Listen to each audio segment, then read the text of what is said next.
So yun mga idol, may bisita ako ngayon. Yung pinapunta kong bata. Yung customer ko din to mga idol sa barbershop. Naglalaro sila ni kuya niya dito sa BSRTC Club. Pinapunta ko, bibigyan ko ng ibon. Kasi gusto niya daw mag-alaga. So, bigyan natin siya mga idol. Ayan siya mga idol. Si Junior. Tingin-tingin si Junior ng ibon natin. Alin ba dyan gusto mo, Junior? Kahit ano daw. Ayan mga idol. Kunin natin yung bibigay natin kay Junior. Tuturuan mo ba o papa yung breeder?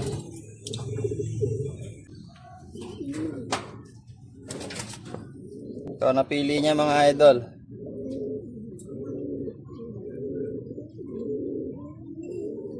Checkered. Cock.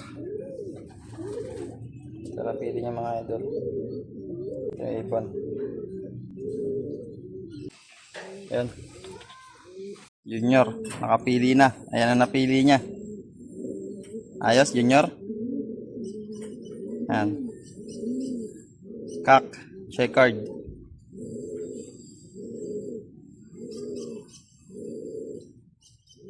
Marunong tong batang tong pumano ng ibon at mamili. Happy, Junior? Ayos?